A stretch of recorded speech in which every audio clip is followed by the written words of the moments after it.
Baik, sekarang semuanya bisa mengakses LKPD yang sudah Ibu berikan di Google Classroom ya.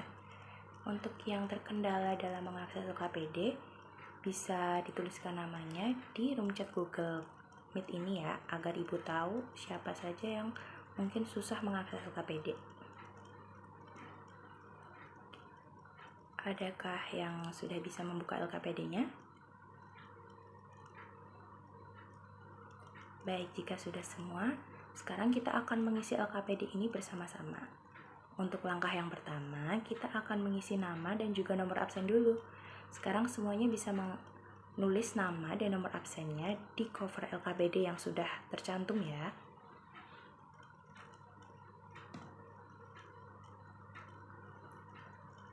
Apakah sudah selesai semua menulis nama dan nomor absennya? Baik, kalau sudah semua, sekarang kita buka nih LKPD-nya. Kita turunin sampai ke halaman yang pertama. Oke, jadi sebelum kita masuk ke materi hari ini, Ibu ingin bertanya dulu kepada kalian. Nah, kalian pernah nggak sih mengamati cuaca kita yang sering terjadi nih? Kalau siang hari itu rasanya sangat panas, terus matahari itu rasanya juga bersinar terik sekali gitu ya.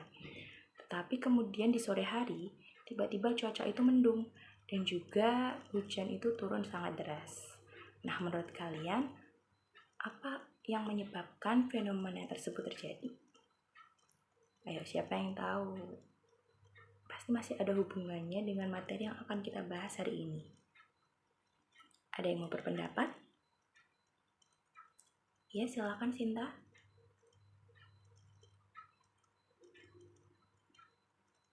Oh, karena adanya perubahan cuaca yang drastis.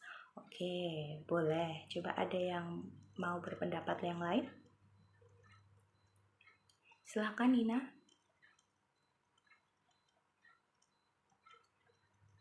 Oke, karena perubahan iklim. Oke, jadi benar ya.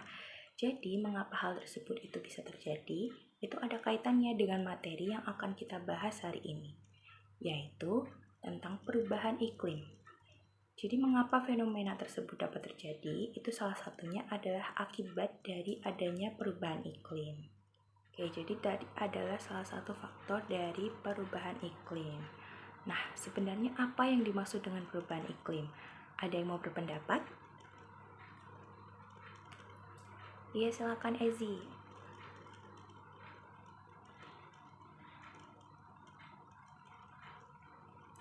Oke, jadi menurut Ezi, perubahan iklim itu merupakan perubahan cuaca yang memberi dampak bagi bumi kita. Oke, silakan ada yang mau berpendapat lagi selain Ezi? Oke, Nael, silahkan.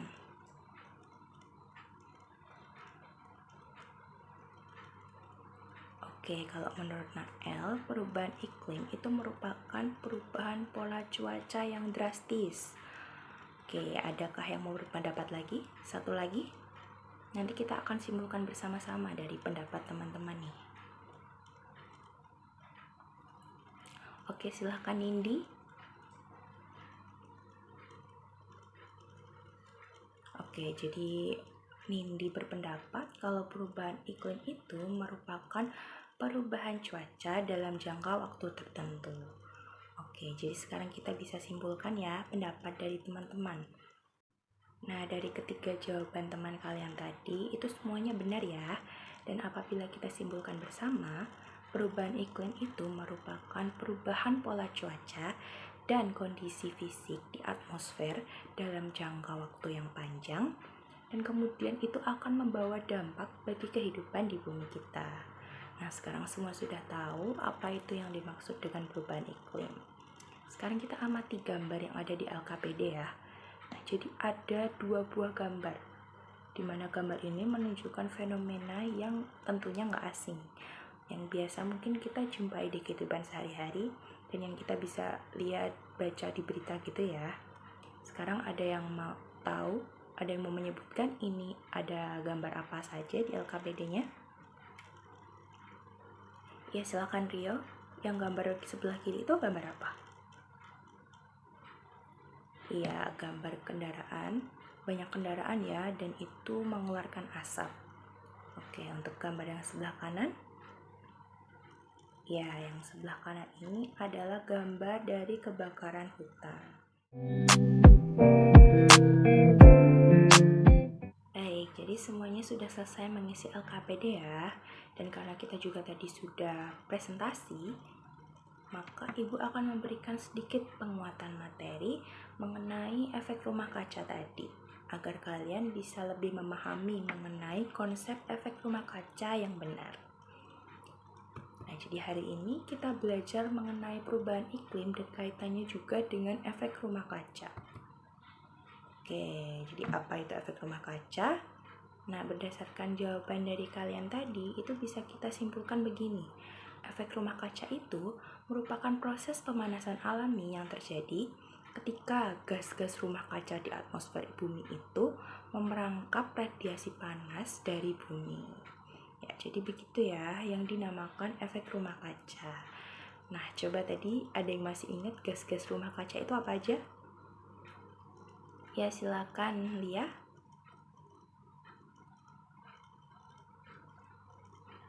Oke, benar sekali ya. Jadi tadi udah benar kalau gas-gas yang termasuk gas rumah kaca itu antara lain karbon dioksida, ada metana, nitrogen oksida, dan kemudian ada klorofluorkarbon dan juga ada hidrofluorkarbon. Nah, lalu bagaimana proses dari efek rumah kaca ini sendiri? Nah, jadi prosesnya itu terjadi ketika radiasi sinar matahari mengenai permukaan bumi. Nah, otomatis permukaan bumi itu kan akan menjadi panas suhunya. Nah, radiasi panas bumi tadi itu akan dipancarkan ke atmosfer bumi kita. Nah, panas yang kembali itu akan dipantulkan oleh bumi, namun terhalang oleh gas-gas rumah kaca tadi, sehingga akhirnya gas-gas itu terperangkap dan dipantulkan lagi ke bumi. Nah, ketika hal itu terjadi, proses tersebut akan menahan beberapa panas yang terperangkap, kemudian menyebabkan suhu bumi itu akhirnya meningkat. Nah, otomatis bumi itu suhunya akan menjadi hangat dan suhunya juga akan semakin meningkat. Nah, gas rumah kaca itu akan membiarkan cahaya matahari masuk ke dalam bumi.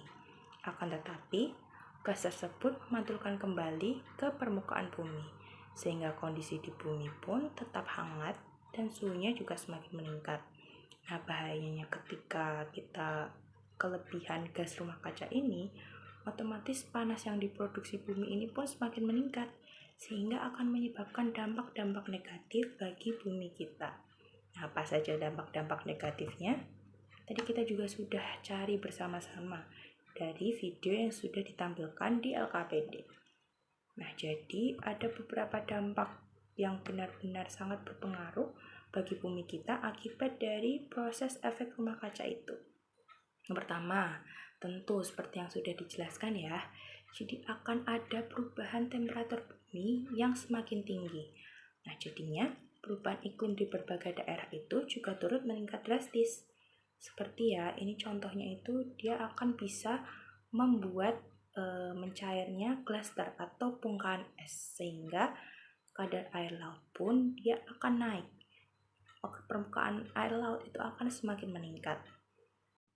Dampak negatif dari efek rumah kaca yang selanjutnya adalah kegagalan panen. Mengapa bisa?